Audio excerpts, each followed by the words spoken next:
you're listening to the Receipts podcast. It is a dating podcast with evidence. And as always, I'm Jenny. And I'm I'm Andrew. I'm here as well, as always. That was really, we really tried our best, but it was not, it was not great. We're keeping it in. Yeah, we're going to keep it in. It's fine. Ultimately, we're not going to fix it. You're going to get the real deal behind the scenes. Yeah. Oh my God. Okay, Andrew, how was your day? Oh, I was just telling you earlier, speaking of like receipts, I have the receipts. Okay, so Lost was a series, obviously, on the air over 10 years ago, and there was a YouTuber, famously was on the TV, yeah, even. Famously, people loved it. And I was one of them, and there was also someone else that loved it, a YouTuber named Seanie B, who would make recap videos after every episode, and he made a recap video for every single episode except for the series finale. And then he kept on posting like, oh, I'll do it, you guys. And then 10 years go by and he never did it. And then he posted in the past week that he finally is uploading it. We all have the receipts of him promising, and he did fulfill the promise. Ultimately, it is live right now. And Andrew is missing it for us. It's for us. Hey, I waited 10 years. I can wait another hour. It's fine. I can't. The recap. Why did Seanie B wait? Like, why didn't Seanie B do it at the moment when it was relevant? Seanie B definitely missed the mark there for sure.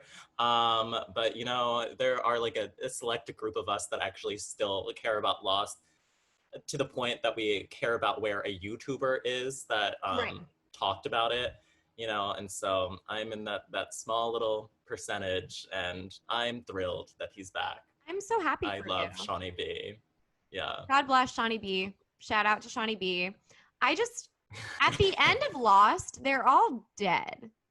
No? They aren't all dead. Like it was all a dream? No, that's not true, Jenny, actually. Okay. I mean, I guess I need to watch the recap then.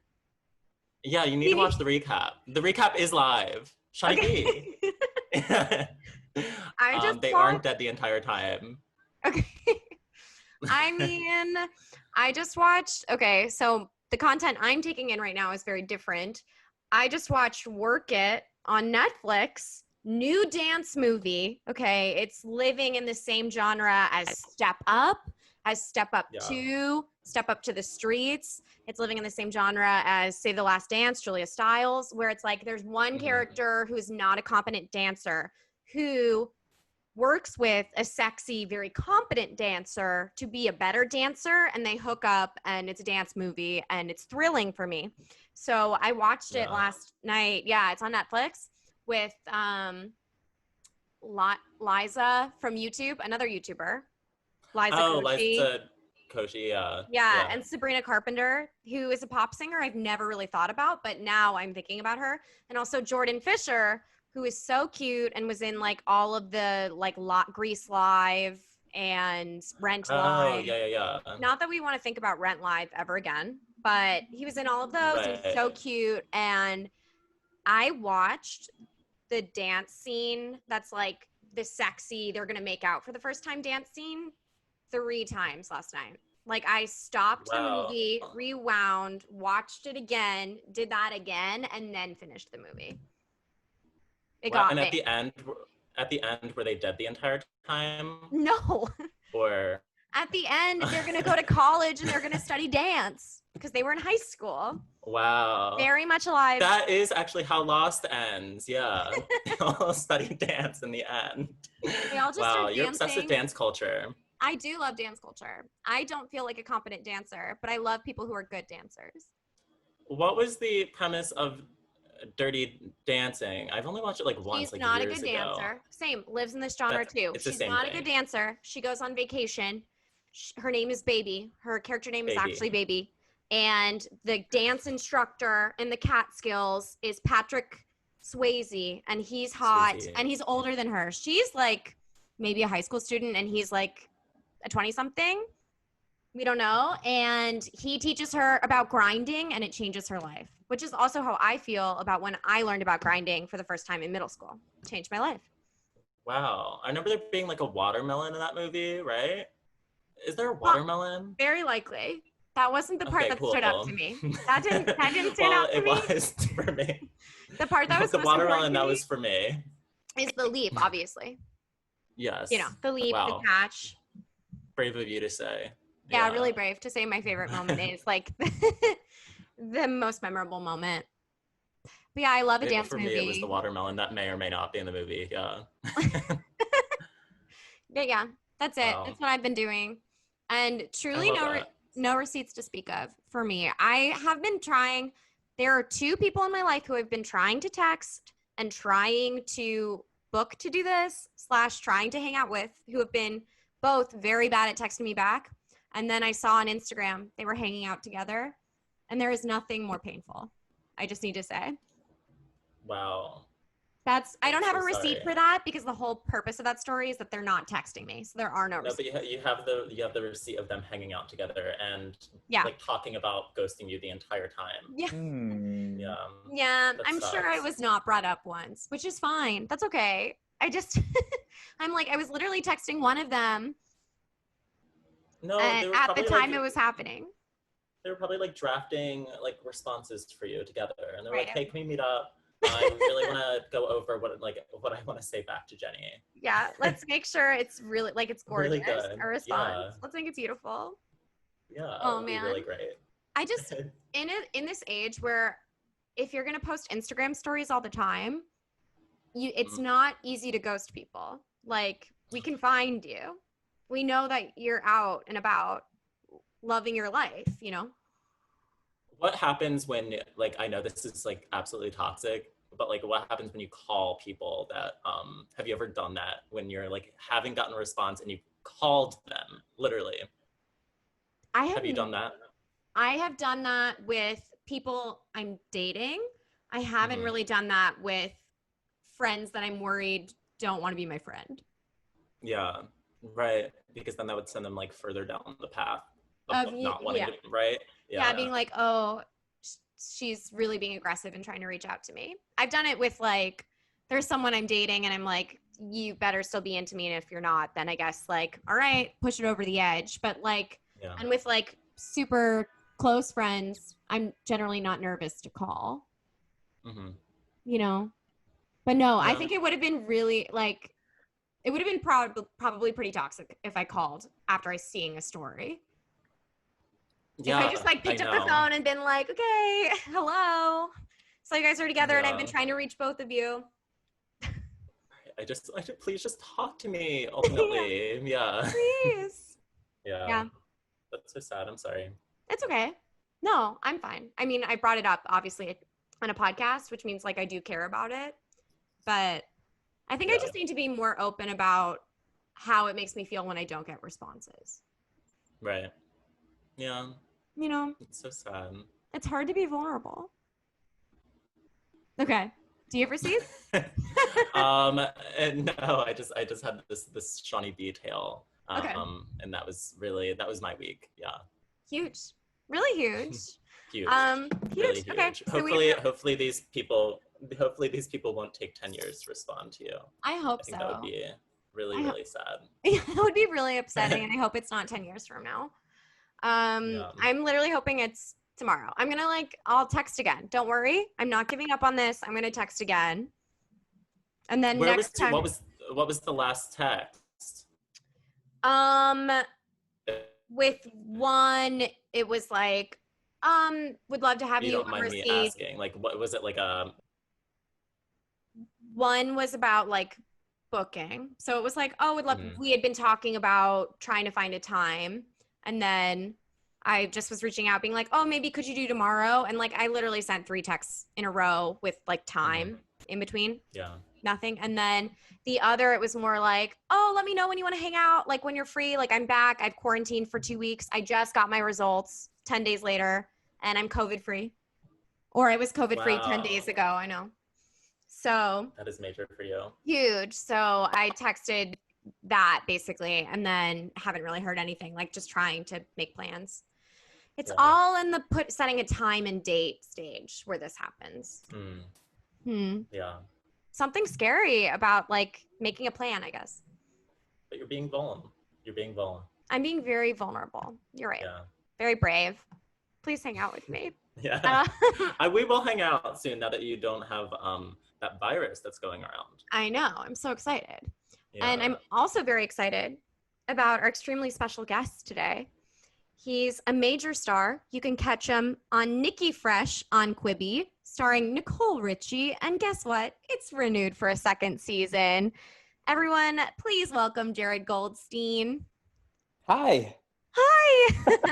And by you know, everyone, the hello? Huh? I have to say, like, the hello on podcasts now feels even more insane than normal. So weird. I know. Like the lie of being like, I've just arrived. Right. Is even more psychotic as I've just been watching a Zoom in my home. You've been But I am the very time. happy to be here, and that is no lie. Oh, good. I'm so happy you're here too. It's such a delight to see you. And that we can do this and you're in LA and it's still happening.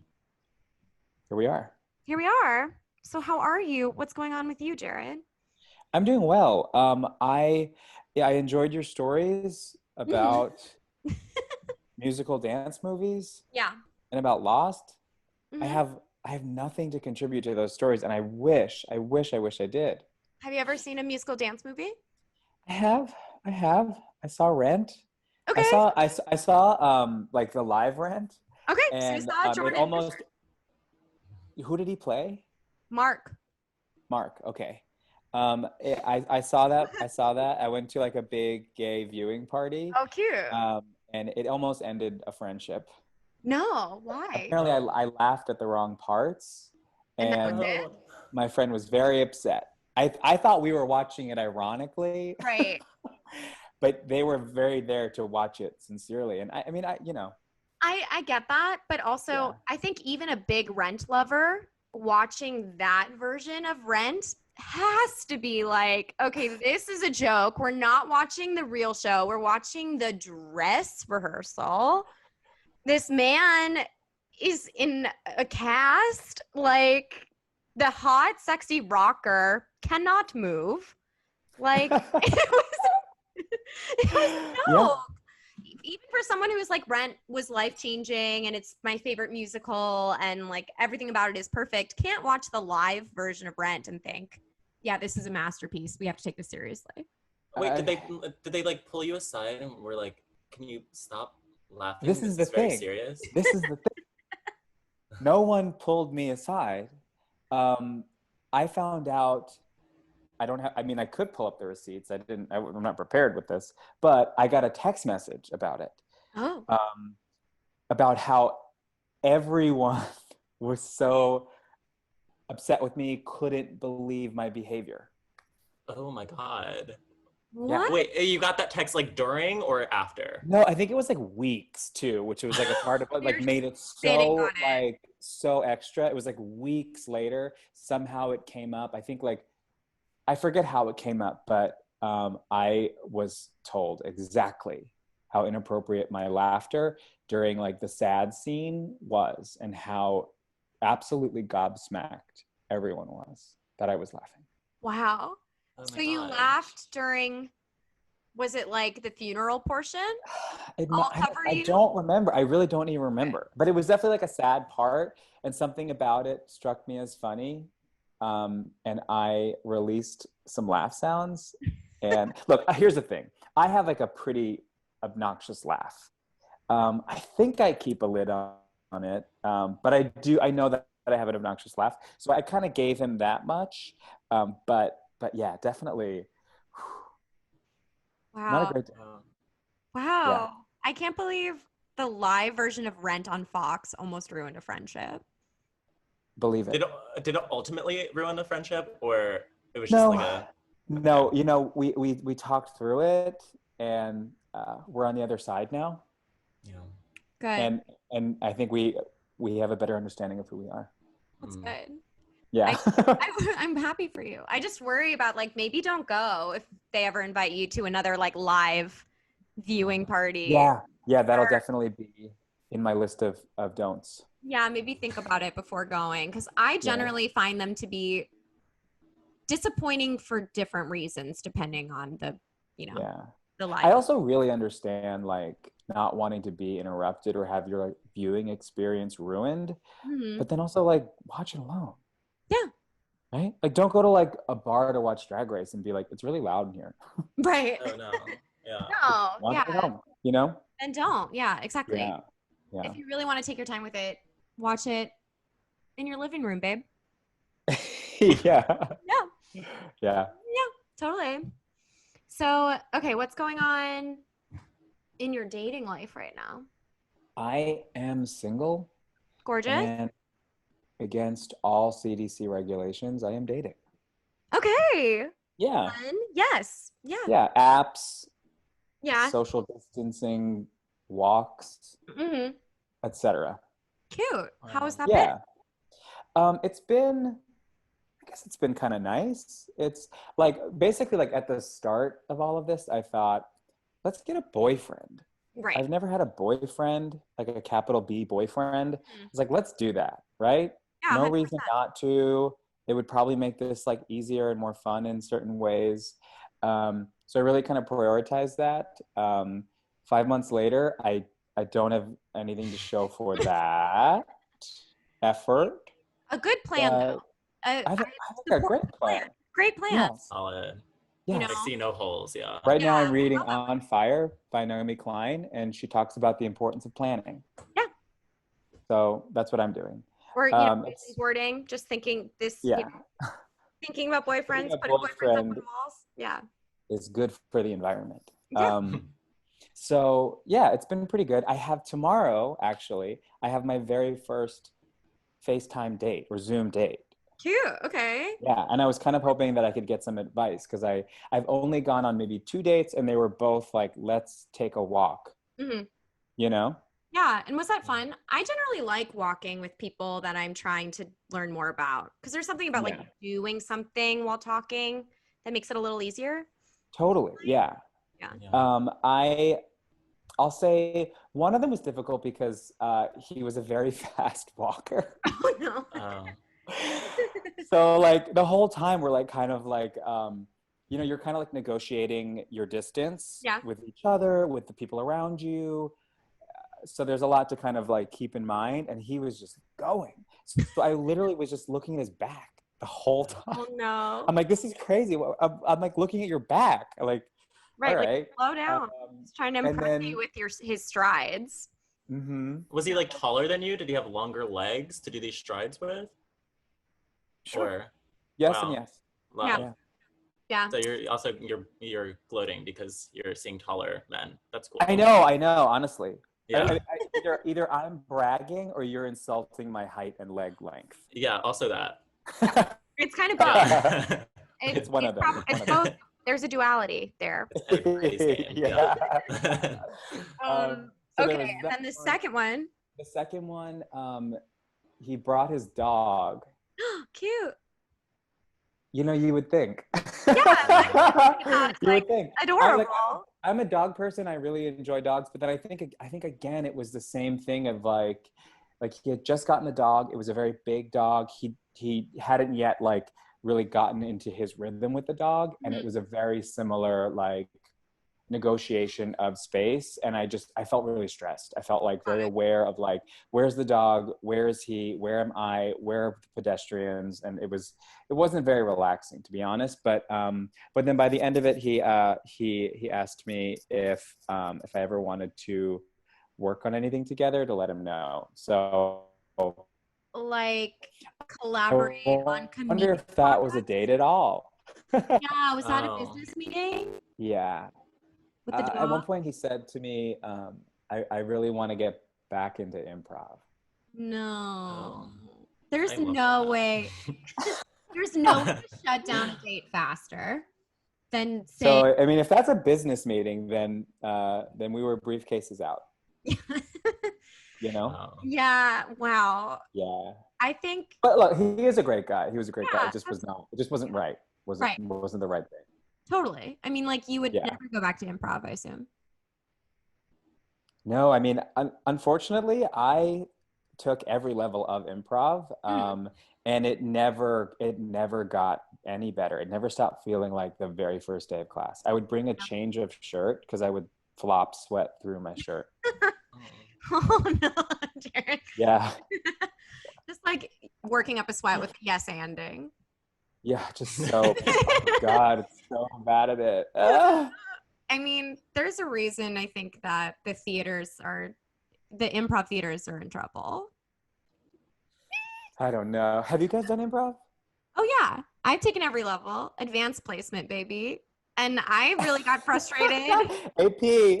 I got frustrated because I was like, UCB isn't giving me a platform. Like they're in no way like putting me on a team or like giving me any opportunities. And I was like, well, I guess I'm bad or you hate me, but I feel like I'm not bad. So I'm just going to start doing my own comedy. But like, it's just the amount I of felt actively. Wait, say your thing. No, I was just gonna say the amount of bits that you do and like how everyone is doing bits all the time is so exhausting and should be like a crime. Like it should be an offense that you could be, receive a fine for doing too many bits. It's too much. Yeah. And then I took one sketch class. I took Sketch 101, and it was the quietest room I had ever stepped into. Like the polar opposite of Improv 101 is Sketch 101. I believe it. Yeah. I believe it. They're like, I just want to write it on the page. I don't have just write it down. I don't have jokes to do right now out loud. No. Read it. Let me print it. But I will say my frustration with the process was that they were not actively deplatforming us. Mm-hmm.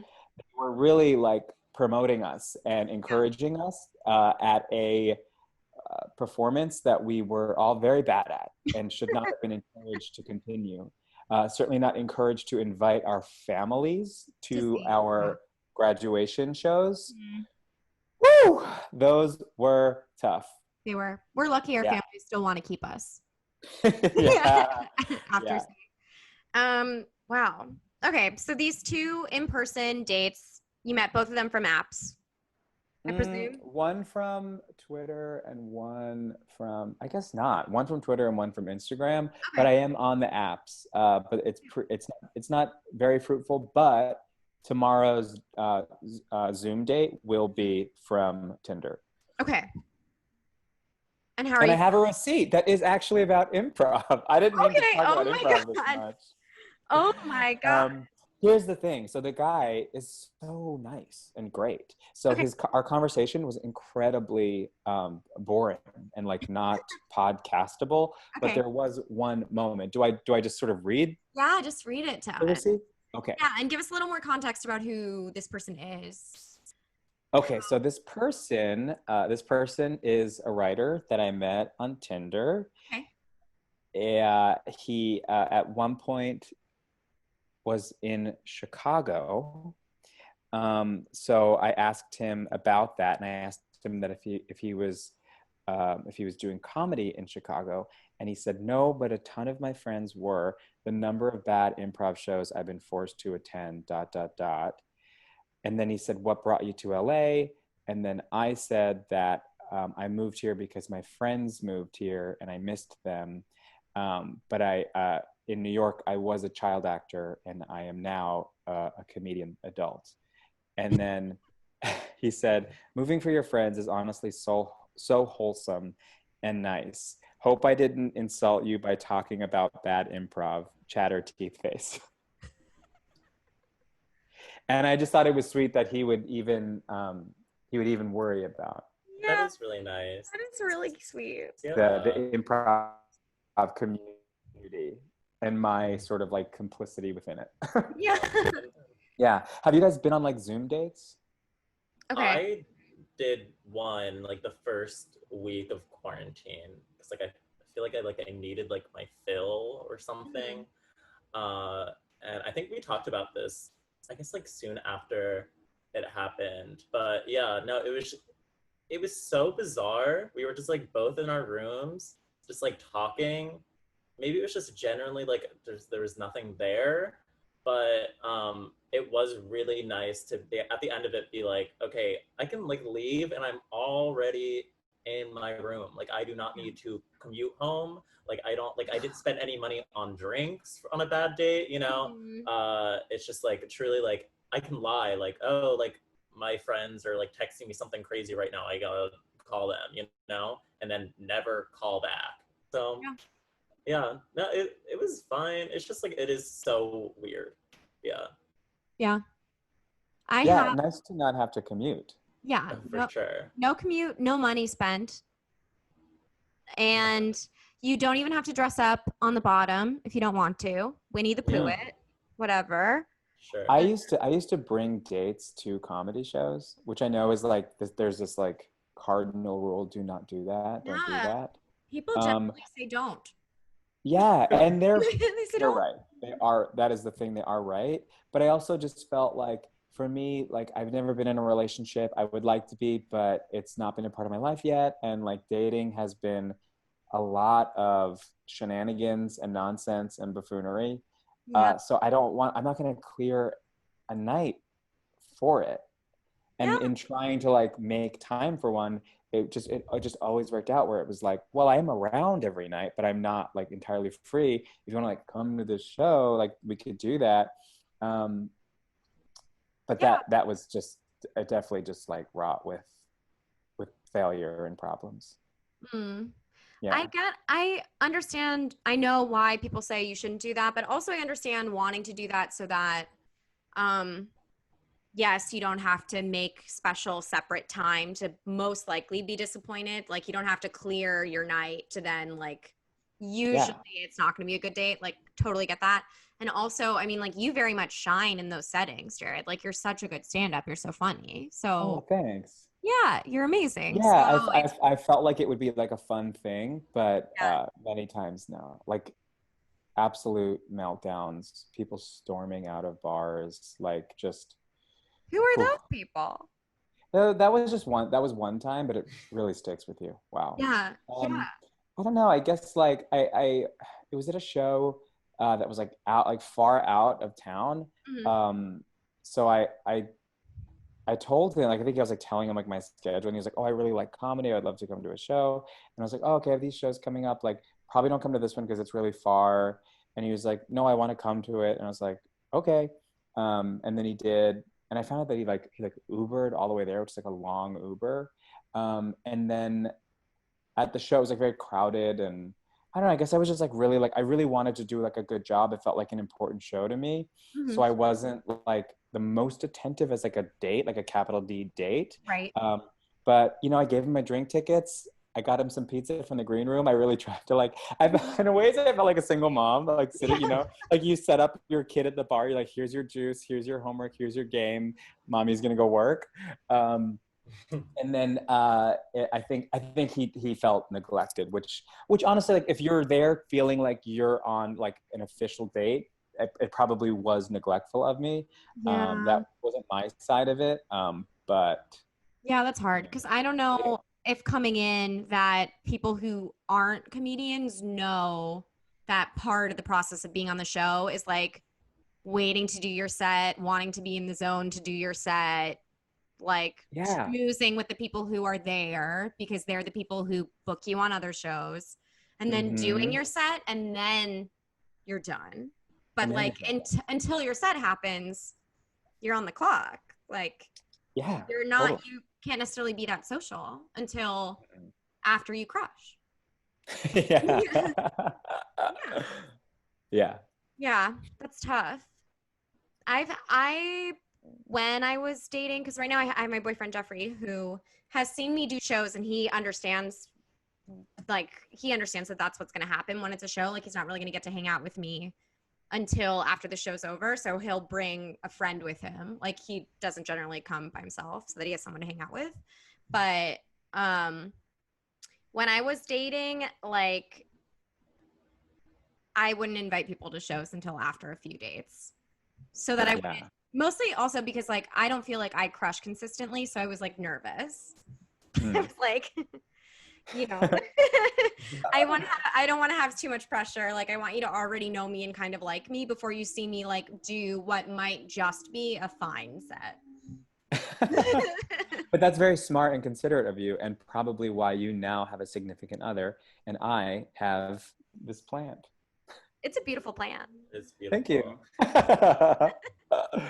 We're both like, I mean, that's a handsome plant, so you can't really. It really is. If you can see kind of like the full, like. Wow. Luscious. It's great. It's good. That's really good. Yeah. So no capital B boyfriends yet. No. In the lifetime. But a date tomorrow, and some eager to receive advice on how to win at a Zoom date. Andrew, I think you're the expert. Well, okay, wait. Where is he? In regards to you? He's in LA. He is in LA. Yeah. So, which is kind of, I don't know why I'm like, I feel like we should just meet because like you get so much of you just get a better sense of who a person absolutely. is. Yeah. But I thought it was very cute and kind of like nice and sweet. So I just thought, yeah, why not? Let's do it. Worth a try. Wait, so he suggested it, the Zoom date. Okay. Yeah. Oh, okay. I guess like have like an activity planned. I think that would be like really. I feel like people are like, aren't people making food Bingo together? cards? Oh yeah. Yeah. I think I don't know. I just think something to fucking do. Yeah. Right? That's smart. That is is very tacky. But... Wow. God. Okay. That's this smart. All right. Oh. You guys are really helping me. Because truly, I was just ready to like just open my computer and go, and that's already such a much more like considerate. Right. Well, I mean, like the person that I'm talking to now, we are watching like we're doing like the Netflix party constantly, and that is like so much fun. I wouldn't suggest that for like the first meeting, but it's just like something like so easy. If you can't be with the person, then just like to watch it and then like call after or even during. It's like if you get it set up nicely, it is pretty fun. But yeah, I don't know what other like activities I guess you could really do over like FaceTime or Zoom besides like cooking. I have 100. I would say do house party, but the house party, have you guys noticed the house party camera is extremely unfriendly, unflattering? I have noticed that. And I'm not bad. I'm really not bad for that reason. Yeah. Yeah. Like, I think I'm hotter than this. Yeah, for sure. I'm pretty sure I'm hotter than this. I mean, at least like FaceTime tells me I'm hotter, and FaceTime is famously not very nice. Yeah. Wait, am I dumb? What is house party? I'm dumb.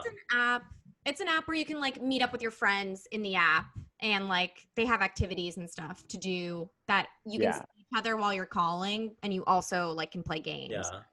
Yeah, it's basically like FaceTime, but there's like a little toolbar and you can play games with each other. Interesting. And what does it do to your camera exactly? It's just like, it just seemed like maybe there's like a filter involved in other apps that this one does not grant you that same kindness. That is so bizarre. Just for some reason, anytime I'm in a house party, I'm like, fuck. Yeah. What do I look like right now? Yeah. Oh man. Right. Yeah. I have touch up my appearance on Zoom always. You always do look very good when you're on a Zoom It's like call. I'm airbrushed right now. Wait, there's a Zoom filter? Yeah. Preferences. How do you turn it on? Okay, let's do it, babe. Preferences. Okay. Zoom preferences. Video. Touch up my appearance. You're fucking kidding. And now it's on? Never kid about this, yeah. Mirror my video. Zoom. Oh, definitely mirror the video. I don't like the not.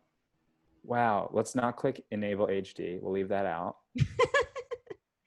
All right. I guess. Wait, say it again. Jenny, is Zoom preferences. Video. Touch up my appearance. And then I just mirrored my video too. Okay. Wow, we all look gorgeous. Wait. Okay, now I am tomorrow I now have an activity planned for this date and a filter ready to go. I am so much more prepared for this date because of the two of you. We're doing it. We just want you to feel like nothing's changed. I know. I feel like I look the same. I think you look, I guess like softer. Softer, yeah. It makes you slightly softer. It makes it so more delicate. Yeah, I'll take it. wow, okay. I want you to get a capital B boyfriend out of this. I mean, like, not immediately, over time. Yeah, no, I want it immediately. That's how boyfriends work, right? I want it tomorrow. Yeah. Yeah. I was gonna say also, I mean, I'm obsessed with crafting. I'm now doing like any number of crafts. And I think that's something you could easily do with another person, but they would also need to have the supplies. That's like Yeah, I just do an unboxing video. That's my activity for him. We send him a box and then you open the box together. Yeah, show him my new COVID safe goggles. Wow. Those are so cute. Hot. You're gonna look you know, like a sexy chem teacher. Yeah, they're very fun. They're very fun. I'm watercoloring a lot, and I've watercolored with Jeffrey, and we both love it. You watch a vid, you make a painting of the same thing, and then you just see how they are different. A delight. Okay. It's a delight. It's like going to a wine and paint place, something that I'll probably never do again. Like I won't do for years and years. That's like not one of my first, like, this business is open. Hey, you're going to risk it all for like a sweaty 2018 Merlot. No. And for like a horrible vase that I painted. I'm just not ready. I don't want that for me, but like I do love the act of drinking and crafting. And I think that actually everyone would love it too if they just had the supplies. Okay, I don't know that I'm sold on it, but okay, I'm definitely sold on doing an activity. Okay. We'll figure out what that will be. I love. And then I think the other tip that I've also learned from Andrew is that if you feel like it's not going anywhere, you're not interested anymore, like just end it. Just shut it down. Shut it down. Make up a reason.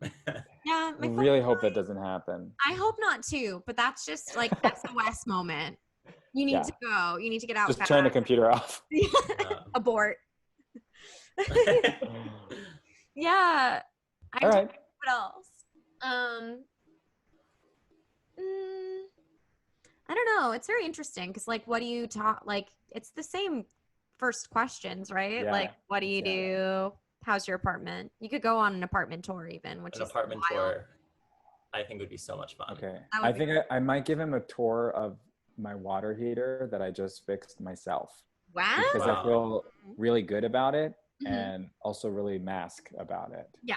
Wow. And that's ultimately what we want as gay men to be good and to be masked. And to be masked. But I think that order. I would put mask first. Okay, good. But that's just something about me. Yeah. But I think that you have a very good living situation from what we can see, and I think like it tells a lot about who you are, and I think that maybe showing around your place would tell a lot, and you could have some fun banter. It would be cute. I think so. Okay. I support. Also, I agree. Yeah. Yeah. All right, great. I'm into it. Yeah. Yeah, I'm into it.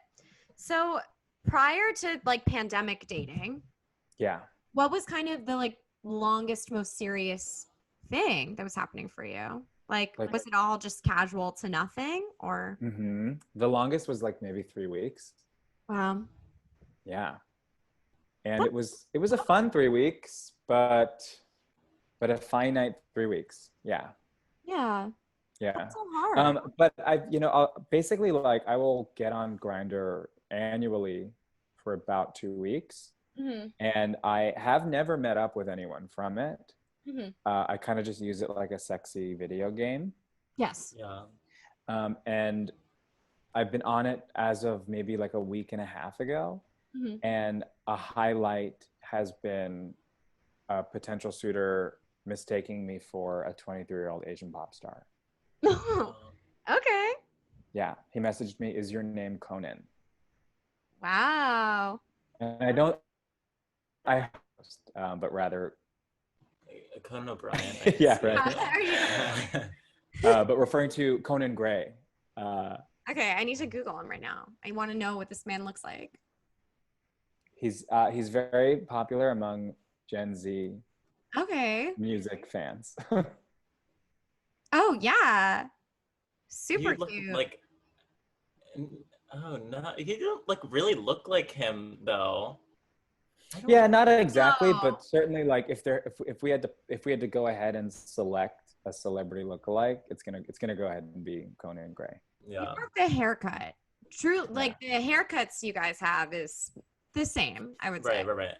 Yeah, enough So- to kind of confuse someone on Grindr to thinking that maybe Conan Gray was, on there Right.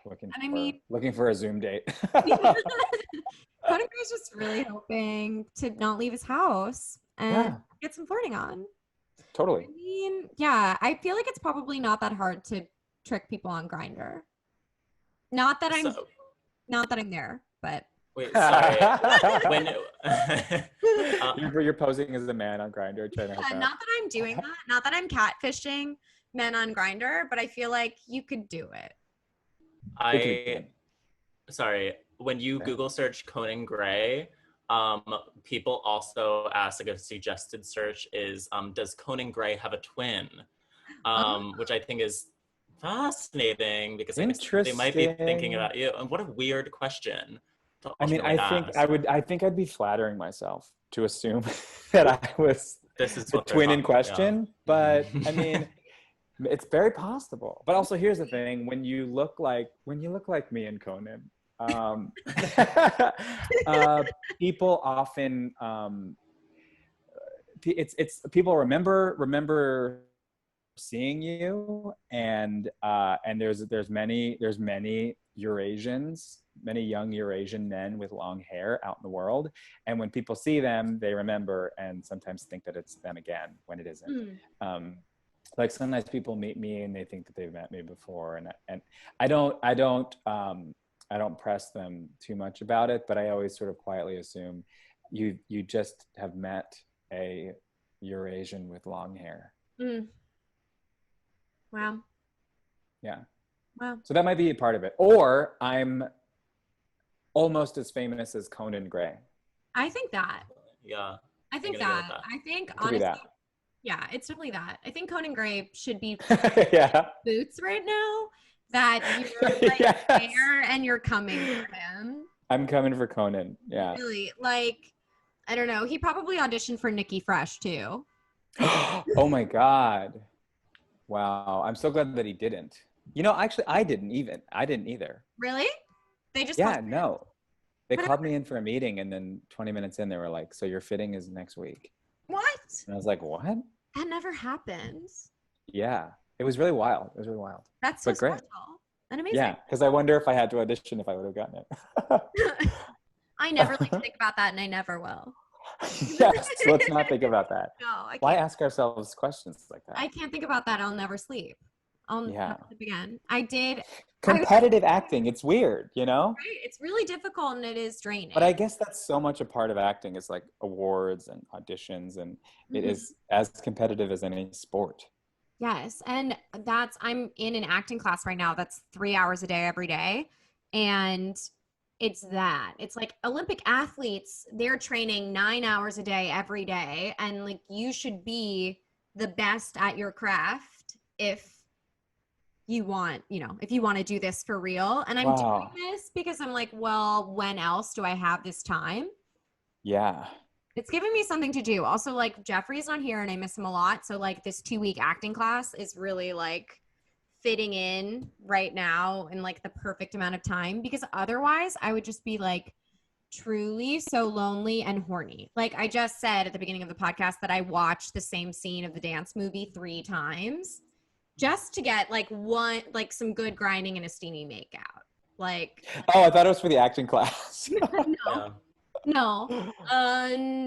So I'm just like, I'm in this acting class and like, it's like, you need to really be like putting in the time, and it's kicking my butt. So what can I ask you, like, what is like the craziest exercise that you've had to do, either like in this, I assume it's like a Zoom acting class, or like as an exercise, like alone in like your kitchen? Well, we're supposed to spend an hour a day prior to rehearsal. So rehearsal, we're meeting with other people in the class, but an hour of your day is supposed to be spent on the couch, like writing out every thought your character could be having. Every single thought. And like you read the character description, and the character description is like, this woman has been married for 3 years. And then you're like, okay, what are thoughts I could have being married for 3 years? Or like, this woman is meddlesome. I'm like, okay, what are some meddlesome thoughts? And then you just like write all of these down so that you just have them in the bank of your brain for when you're doing the scene. Mm-hmm. And it turns out my brain is like very teeny and cannot think about all these things at the same time. Same. Yeah. I'm going to go ahead and assume that the writer of this character is a man. Of course. We're studying. If a woman is married and meddlesome, I'm like, yeah. I think a man wrote that. Yeah, a man wrote it in 1998. We're studying like comedy and starting with like sitcoms. So. Oh no! Oh no! Oh yeah. Interesting. Yeah, okay. I promise that none of these characters are past the Bechdel test. I'm trying to guess who his character. I'm like, it's not Patricia Heaton and Everybody Loves Raymond, because they had like a 5-year-old, so she was at least married for. I mean, I guess maybe not, but yeah, she could have been married for 3 months and had a 5-year-old. That's very true. Now look at me. I'm not passing the Bechdel test. But it's from a show that I don't think you would have watched, and I forget what the title is, because like it had a different title when it was like a working title versus when it was on the air. Oh, I see. You know, but like, yeah, I don't even know how we got here. You mentioned your acting class. Yeah, but why did I mention? And I was just sort of fascinated. Why did I mention? I wanted to know more. Oh, because competitive acting. Oh yeah. Oh right, yes. Because we're getting into the craft. Ultimately, this is inside the actor studio. Mm-hmm. R.I.P. R.I.P. Do you act, Andrew? No, I don't. No, I just do this. The comedy bitch boy of Manhattan. Yeah. I would never say that. You do great work. I would never say that. I would never say comedy bitch boy, because I think you're running the show, Andrew. I say it, and that is actually my title. Okay. Thank you. Okay. Yes. I'm so sorry. I should have been referring to bitch boy the whole time. Put some respect on my title for once, Jenny. Oh, Jesus. Wow. Wow, scary.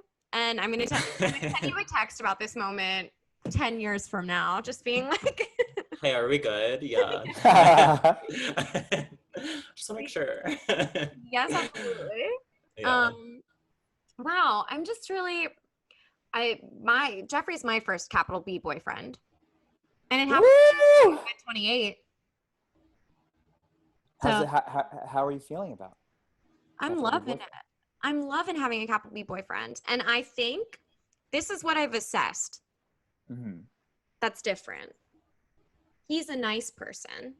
Like, he's a really lovely, nice person. And he's very different than people that I had been attracted to prior to him. I hear you. Because I was often chasing, like, other performers. What? Fuckboys, yes. Like, I was chasing guys who I thought that it was, like, fun and that it's, like, romantic and cute to be, like, will they, won't they? Or, like, to have questions and to be like, oh, what does this text mean? And, like, all of that feels like that's what dating felt like to me before this. And there was a lot of, like, you know, it's exciting, but it also is very stressful and, like, exhausting to do. And with Jeffrey, there was never any, like, at no point was I worried that he wasn't interested in me. Like, he's always been like, yes, I want to see you again. Like, yes, I'm excited about what's going on. Like, communication's been so easy. I've never felt nervous, like, oh, will it be bad if I double text him? It's just always been like, I like you, supportive energy that then kind of became, you know, a more long-term relationship in that we've, like, lived together during the pandemic much sooner than we would have. But, like, and now we're living separately again, that we're back in New York, but I'm back in New York and he's coming next week. But yeah, I just think that I was, like, really attracted to this, like, confidence and this like fuckboy energy of people who I was like, oh my God, they're so like charming, and like I know that they're like flirting with other people, but like if they want to be with me, then like that says something about me, like I'm winning, you know, or like it means that I'm desirable. But it's like with Jeffrey, who is like not in the same field and like really does want to be in a relationship, he's just nice. And he's like, also he's attractive and he's smart and he's funny and he's charming too, but he doesn't have to like put out this like energy of that, you know.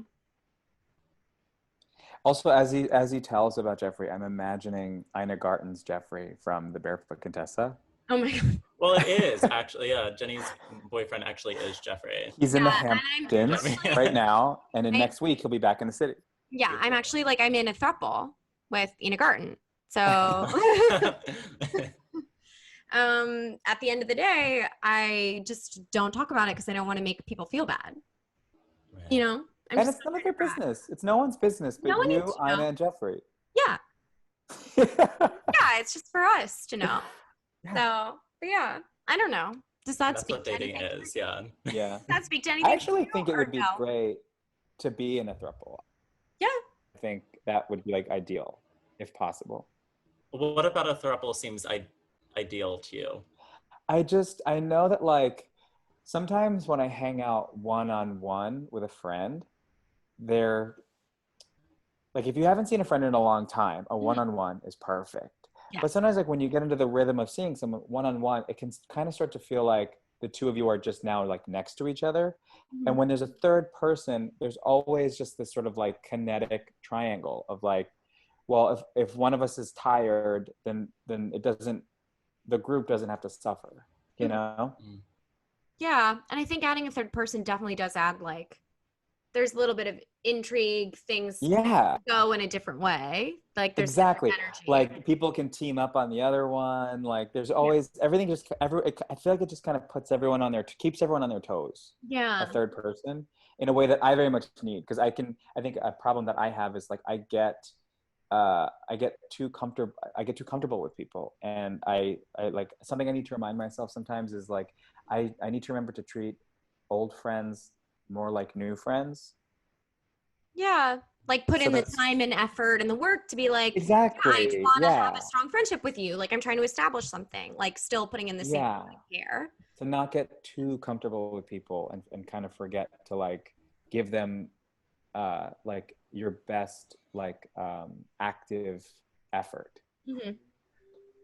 Do you know thruples that have been successful though? I cannot speak to that. Yeah, I cannot speak to that. I don't know. The only throuple that I'm like even aware of, I feel right now, is like the Frankie Grande one. Remember that? Yeah. You know what? I take it back. I want to be in a loving, monogamous twosome. Yeah. No, I realized just now. I've realized a person.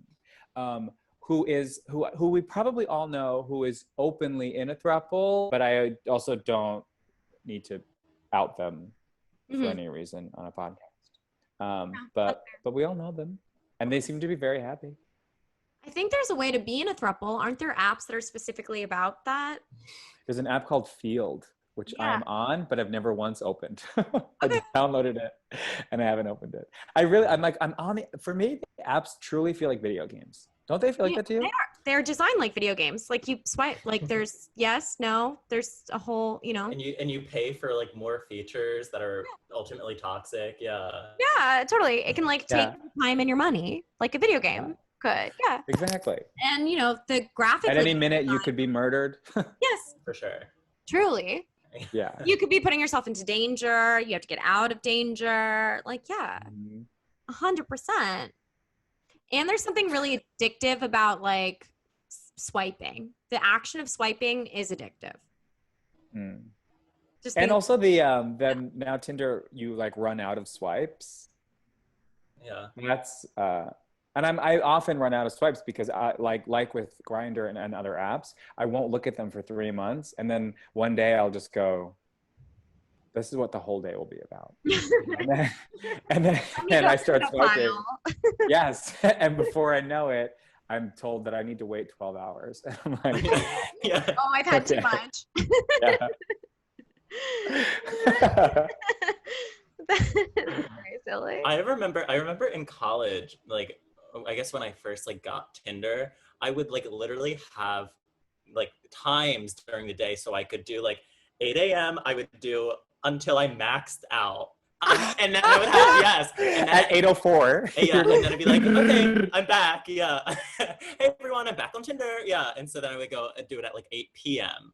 And do the whole game all over again. Okay. Yeah. It is ultimately a game when you boil it down. Yeah. It really is. It really is. But it's the kind of thing where it's like I have met guys on Tinder who were great. I also have gotten incredible book recommendations from guys on Tinder. I've then read that book, and I think about those books forever. Wow. So is that a question that you ask on Tinder? Like, do you recommend any books? Does that come up? No, it just sort of comes up, I guess, sometimes when you're trying to get to know each other. Mm-hmm. I think it's probably because like when I am reading a book, I can't shut up about it. Right. All I do is just remind all people that I am currently reading. And the thing that I'm reading is actually a book. Yeah. I mean, there are famously a lot of people who don't like to read. So the fact that you do read. I've already mentioned, I really shoehorned, by the way, that I was reading a book about climate change into a dating podcast. Pretty much like maybe less than 5 minutes in, I mentioned that I was reading On Fire by Naomi Klein. You've really, though? Yeah, I do remember that part. You got him on your side right away. That's the thing. It's like, you gotta... He's smart. He's interested. He's reading. He cares about the planet. Come on, right? Okay, so I really don't care about reading too much, but I do care about like Twitter and Instagram. Yes. And you mentioned that you met someone through Twitter and Instagram that you're going on dates with. I've never like met anybody through Instagram. How do you meet someone through those apps that you want to pursue? It's actually I find it to be the simplest of all like sort of digital dating pursuits. It just starts with stories, commenting on your stories, engaging with your stories, and then like it being like either it's like your mutual friends, or what's really hot is like when you don't have mutual friends and you're like, okay, this could only mean one thing. And it's usually just, like a back and forth about little hearty eyes, little fire signs, little like, how's your day? Little fires everywhere. Yeah. Just like Harry and Reese. It starts in the DMs. And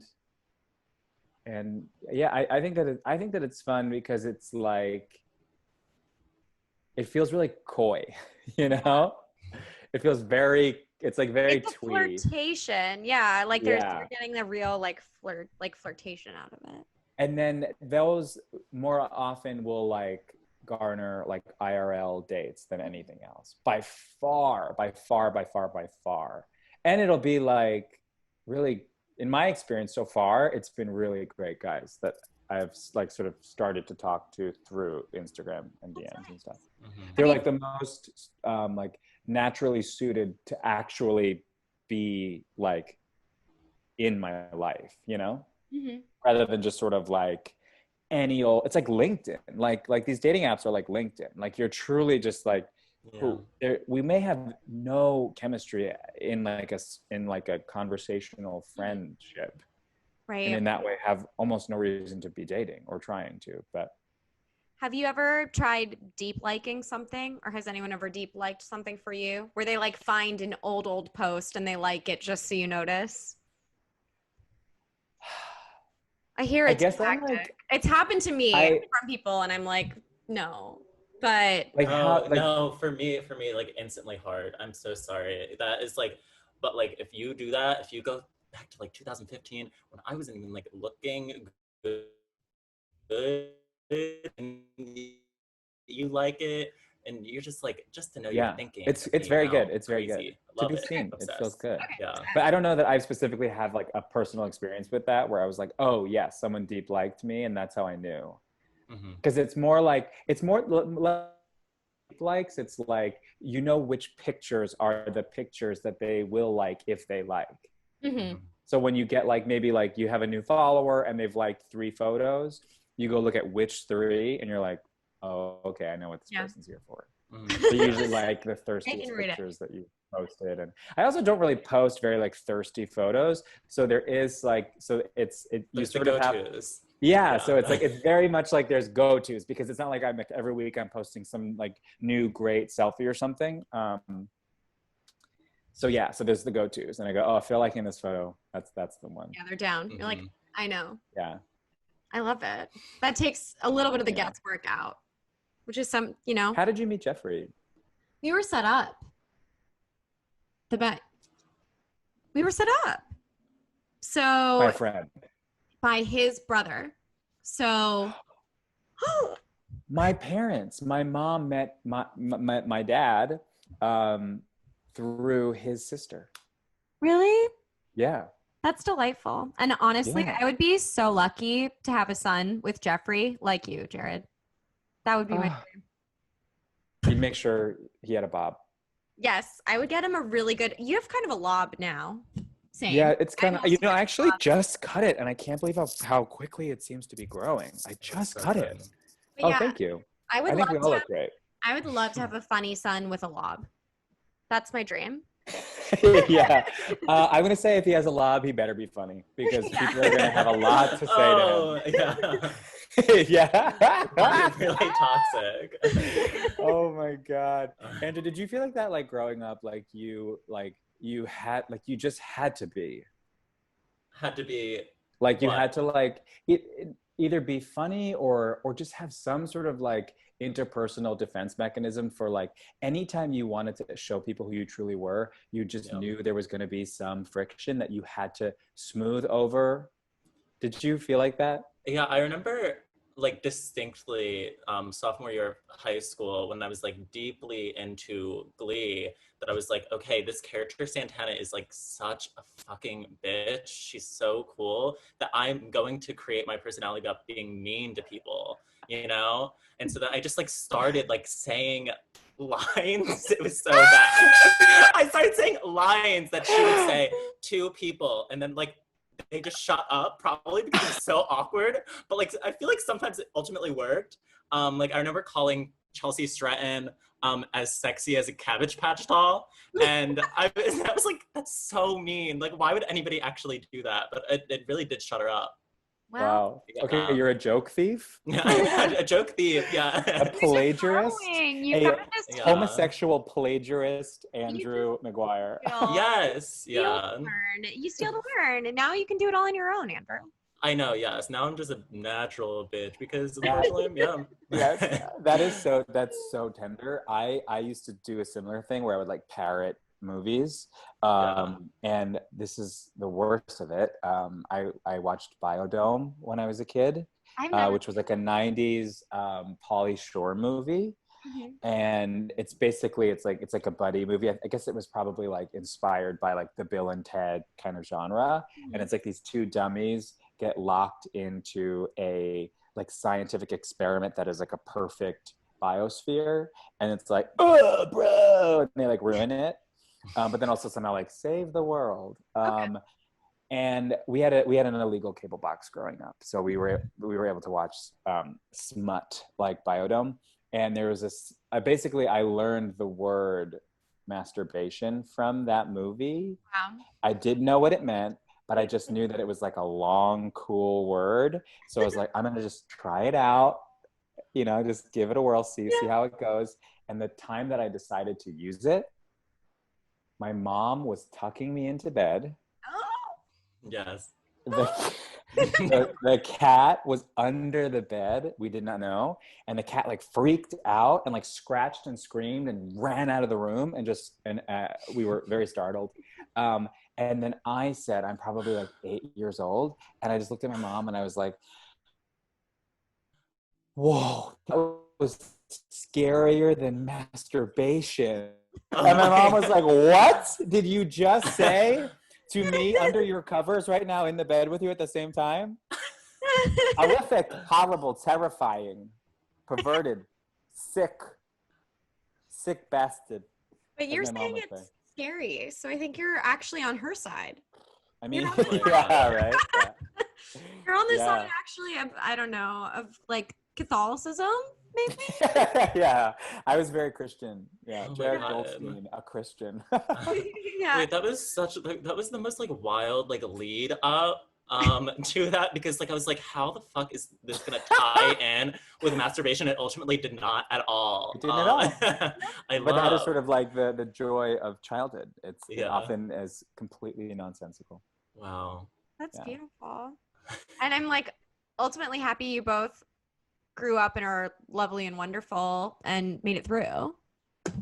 Is what I'm happy you made it through. Thank you. We're here. You're here. We made it. Jared, did you bring any other receipts that you wanted to talk about? Or did we do it? Speaking of my parents, I brought text messages from my dad because I think they're really sweet. And Yeah. I'm now realizing to do this on a dating podcast is like pretty wild.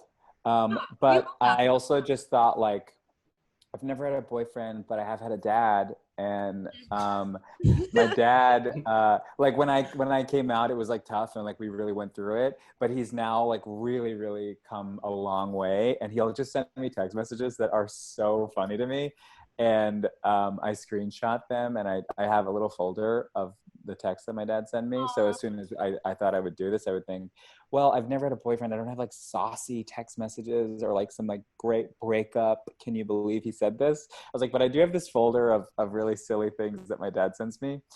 Most of which are just my dad butt dials me all the time. And so almost like weekly. And so much so that he now will text me the word butt in the middle of the day just to let me know that he has butt dialed me. Okay, wait, it's a little bright. See it? It's a little bright. Let's find the. Turn the brightness down. Yeah. I can see that there it is. Oh, there it is. Just butt, and you're like, cool. But this is But another like, one from March. This is from March 22nd. Yeah. First week into the pandemic. Yeah. This one was first week into the pandemic. A beautiful moment for a butt dial.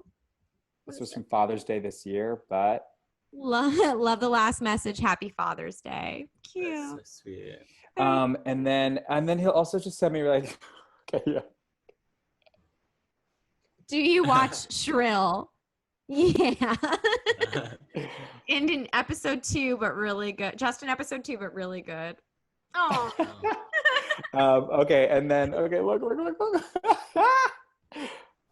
We're here on HBO. It's incredible. Very, very good and powerful and important. Really good. Started watching episode 6, but started from the beginning. That's good that he, yeah. Yeah. That's good that he started from the beginning. Yeah. My dad will, and then, okay, look, I mean, this is an ally, right? Through the second season of halfway through the second season of Better Things. Good show. Love all the characters except her kids. I fucking hate them. What's wrong with her kids? You have to ask him. Oh my gosh. Yeah. But yeah, he'll watch shows that he thinks relate to me, like Shrill and We're Here and Better Things, which honestly they do. Yeah, they do. Yeah. And he'll just kind of check in and let me know how much he enjoys them. Yeah. And he's thinking about you. And he's thinking about me. Come on. And he butt dialed and doesn't want you to worry. And he's want me to worry. What? Sweet man. Sweet man. Really sweet man. Yeah. I love it. And let me ask you, has anyone of your... Oh, shit. Okay. Hopefully that won't fuck this up. I just pushed the button on this. There's one button on this microphone that is like, baby, you better not touch it. And I think I just touched it. I'm sensitive here. We'll see how it goes. But I wanted to ask if anyone on your illustrious podcast has ever brought text messages from their actual father. No. I think you're the first. Have we ever had a parent text message? No, Jenny, didn't you have text with like Jeffrey's dad? Is that yes? Right? I have brought in, not from my actual parent, but I have brought in from Jeffrey's family.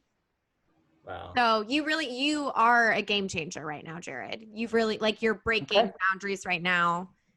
You're like walking on the moon for the podcast, basically. Okay. Thank you. Credit where credit is due. You really are. And that's beautiful. No, you are. My dad, we generally don't, we just kind of text about regular boring stuff, and then I'll call him, and then we have nice phone calls, mostly where I dominate the conversation and I'm like, I'm sad about this. And that's what dads are for, ultimately, for me. That's so wild to me, Jared, that you have a dad that like has like good taste in television. I feel Honestly, like that's right? not the case for a lot of fathers. Yeah, he really prides himself on it. Yeah, he's always giving me these sort of like unsolicited reviews of performances and of TV and movies. And yeah, you know, he's doing the work. He's doing the work. He's trying to keep up and keep his eye on the culture. That is so nice. That is really my dad is obsessed with Pawn Stars and Ice Road Truckers. Yeah, my dad is watching Shrill. Isn't that incredible? That's incredible. Your dad's watching Shrill. Your dad saw, I'm sure, the pool party episode, which was the gorgeous episode. Your dad saw that. And honestly, like at times, you know, especially like as like I'm gonna say it, we're young hip people. Sometimes it can feel like the idea of television being like representation can start to feel like trite. But then if you realize, like, if my dad is watching Shrill, he is learning about the non-binary experience, like the body positive movement. Like he's like learning all this stuff like through these shows. So it's great. So that's amazing. I'm so proud. I'm proud of the younger generation. Like, what's his name? Clayton Gray. Proud of him. And Conan Gray. How dare you, Conan? I'm sorry. I'm so sorry. I literally just learned about him, and honestly, you're the more important doppelganger to me. Like, more important twin. Yeah, you're the more important twin to me. Thank you. But I'll a word of advice going forward: if people mention Conan Gray, just act like you're a huge fan. It will really age you positively.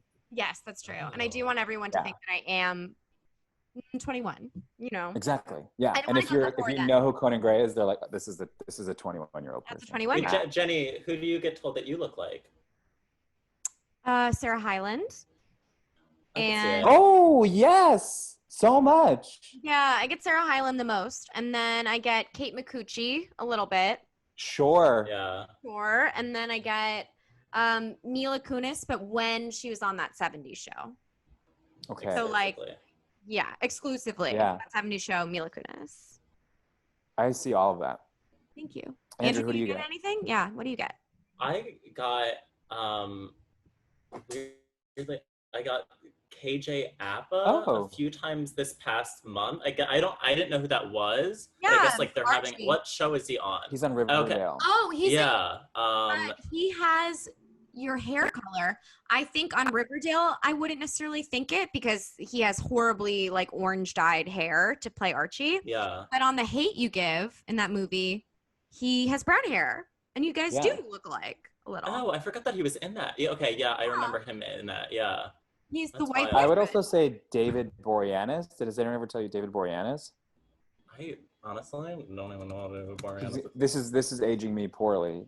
He was a '90s heartthrob, and also like late 2000s, and he's still on television. I'll take it. He looks very masked, which is very important to me. Right, number one, famously. Yeah. Yeah. Wow. Thank you. Wow. Yeah, that's who I see. Wow. Well, I think we've done it. I think this was a beautiful moment in Receipts history. A lot of things have changed for the pod. I'm really hopeful that your date tomorrow is great. If my date is anything like this podcast, consider me off the market, babe. Okay. Wow. Wow. I hope. So Jared, everyone who's listening should follow you. How do they do that? Where do they go? Give us the handles. Really, really, really should. They really should. They really should. Can't stress that enough. My handle is @HeyJaredHey. Is TikTok banned? Did that happen? Not yet. No. It didn't? It's never gonna die, baby. I read something about an executive order and they're now suing him. Is that? Yeah, so they have Microsoft's gonna buy it.